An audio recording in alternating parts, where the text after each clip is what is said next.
you seem to be slightly underwhelmed with England. Did I detect the right tone? No. There was a word used. What did I say? There was a word used where I just thought scraping through. Did I say that? Scraping through, yeah. Well, it was a little bit. It was. Basic scraping. Do you know I mean, what? I take it. It's better than being knocked down the group stages. You're completely right. Of course, we did scrape through. But do you know what I think's happened? I honestly think that people in this country have forgotten quite what it was like. We are now taking it for granted that we're in a semi-final. Third semi-final and fourth for Gareth Southgate, right? Yeah, and also it's important. You know, when you say that stat, it's very important to acknowledge that the one that wasn't a semi-final was probably our best performance. Like, sure. You know, when we got done by France in Doha, we were there, weren't we? Exactly, and I think that we were far and away the best team in that tie. You're putting this on me then, Rory. I should say you are probably someone who, I mean, I should say you're not the only person because most people Hostility to Southgate, you're going to say, aren't you? Yeah, so you just come, rightly so, by the way, hang on a minute, 3rd and 4, that's good, but, you know, every time Southgate gets stick, I see that clip of you doing the rounds on Twitter, Yeah, Rory. it does go. It certainly does go. Do you know what I think about Gareth Southgate? I think that he is a limited manager and not really good enough to lead the country. Limited coach, certainly. Yeah. Absolutely. In terms of his tactical acumen, in terms of his decision-making, overall he isn't for me. But what I would say is park it now. I'm finding nothing more infuriating. Are you in your leisure time, are you across YouTube? Do you watch sort of commentary on YouTube, football fan talking on YouTube? Are you on there? I see it on Twitter a lot. Do you know what? I just can't abide now. It isn't whether you're right or wrong. You're probably right if you are hostile to Southgate. I'm very hostile to Southgate under normal circumstances. But we're in a semi-final. Just shut up for a bit. Just for now. Back the team. There's literally no point. Should Gareth Southgate be manager for the game against Holland? In a perfect world, he would have probably moved on after Qatar. I think, If not after Qatar, I think someone slightly more harsh. I would have said maybe after the Italian game at Wembley. But equally, wherever you believe the line in the sand is, most people believe that the line in the sand has now come. But just be quiet about it now. It doesn't do anyone any favour. You know what we could do? We're in a really privileged position, you and I, Sam. We sit on a talkSPORT station with a talkSPORT microphone in front of us, and with that, we have responsibility. Do you know what we could do? And it would do really well on social media. You and I could dedicate 2 hours of this show. We could dedicate 2 full hours of it to cutting Southgate in half, to talking about his limitations. But who does that help? Does that encourage the team? Does it encourage the fans? Does it give us belief?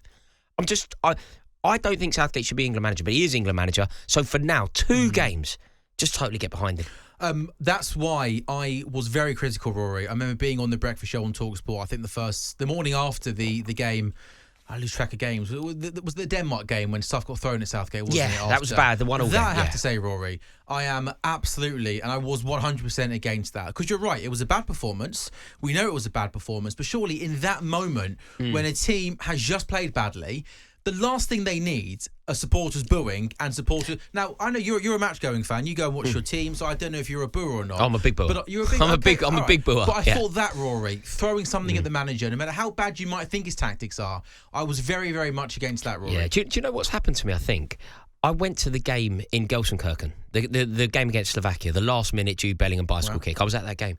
And I don't want to kind of make... You get about, don't you, Rory? I don't want to make this a sort of Burning Man football where I've like found myself and kind of had a revolutionary experience at a football match. But on some level, I kind of have. What I thought was amazing about that game of football, most of the time, 9 times out of 10, when you watch a game of football in the stadium or you watch the identical game on the television, your consumption is the same. The way that you process what you've witnessed is the same. It's the same game. But there was a huge difference. Watching that game on the telly, I think that the feeling that I've understood it to be, people that watched the Slovakia game on the telly, they thought it was dross, they were angry, regardless of the Bellingham brilliance, they were annoyed. That's fair. And they saw it. Being in the stadium, I was fortunate enough to be in the England main end. I was amazed at the support. I really was. Like, I've been quite scathing about Chelsea support over the years. I'm not one of those people that just says, my team have the best support. Sure. England support in Gelsenkirchen is one of the best ends I've ever been in. Wow. It was just unilateral, partisan support. Yeah. And I kind of learned something there. I thought, do you know what?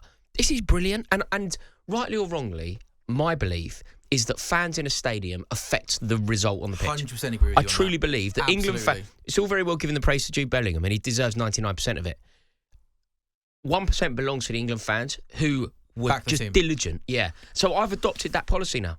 So, Rory, are we saying with Southgate, right? Because I think you're absolutely spot on. I think it's pretty well known, but above anyone that's watched England for the last few years, tactically, he's clearly not a great coach, right? It's not an England team that plays with any real identity. No. It feels like he gets a lot of big decisions. 8 years in as well. 8 years in for this, yeah. But are we saying that one thing we have to give him credit for is the way that he has united everybody, right? The way that everybody, and you said it there, you were inside the stadium, right? It was a group of supporters that were backing the team, right? Clearly, we know it was a bunch of lads that like playing for their country. There's no doubt about that, right? And maybe in international football, that's the most important thing, right? We know they've got limited time on the training pitch. So does he deserve more credit for the fact that it is, and also something as well, right? This England team, right? A lot of things get leaked, right? The team always gets leaked. The formation always gets leaked. I haven't seen one report, one article of any sort of stories of the England players are unhappy with Southgate. Yeah. And these are players that get coached by Ancelotti, Klopp. I agree. But you see nothing. And I think it's an England team. And somebody like Kieran Trippier, there are players within this England team who could have the hump.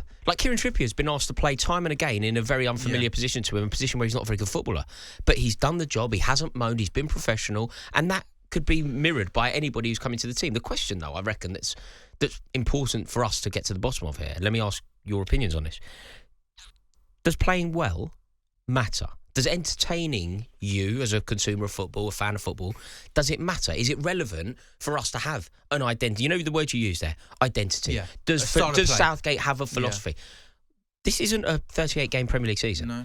This is a 7-match tournament. And there are 2 matches left. And we know we've seen a lot of teams in the past, whether it's Greece in 04, whether it's the Portugal. But that Portugal team in 16, the famous stat is they won it. We're better than them. We're better than them. Yeah. And do you know the other one, Sam, that people don't like to... Because everybody loves Lionel Messi, people don't like to admit this. Yeah. Argentina were rubbish, man. They were rubbish. They lost to Saudi Arabia in the first game. Can you imagine if England lost to Saudi Arabia?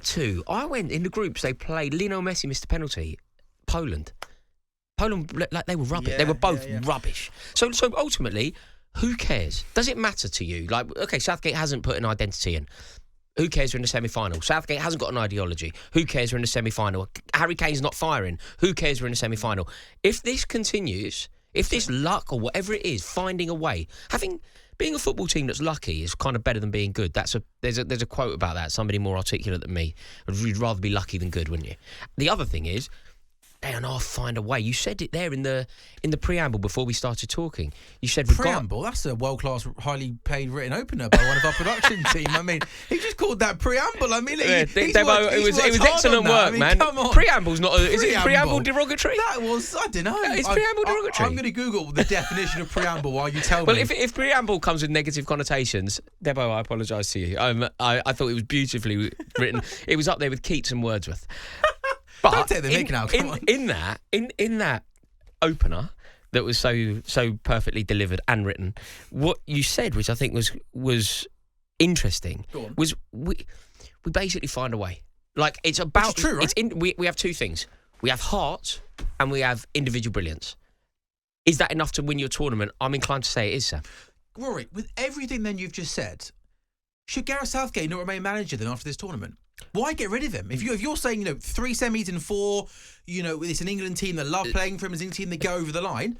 Why get rid of him? Sam, I had quite an interesting argument with a caller on talkSPORT. I was fortunate enough to be on talkSPORT last night, and I had an argument with somebody because I think football is ultimately, like history, is written by the winners. It would be very difficult to sack Gareth Southgate off the back of winning a tournament. Therefore, I think it's fair enough, unless Gareth Southgate himself decides to move upstairs at the FA, to do a different job, to have a different experience, to no longer be the England manager. If it's his decision. But if he wins this tournament, it's a game of small margins, man. If he wins this tournament, he takes us to America. Right? He takes us to America if he wins the tournament. Southgate wins. Rory Jennings, the man who's been very quick, you want him to stay on? The reason that I have said I want him sacked for years, the reason I've said it's time to move him on, is because in my definition of Southgate, he cannot win. If he proves me wrong and wins, then I'm wrong, aren't I? But in his defence, I mean, one of them, he was a penalty shootout away from. But they're the fine margin. Yeah, they're the fine margin. Was that down to him? Do you think? No, it was down to him. That game was you talking about Italy. The penalties. Yeah, but I know he should have managed the game better. Yeah, he should have managed the game better, and also, to his credit, he's learnt from it. It's not a coincidence.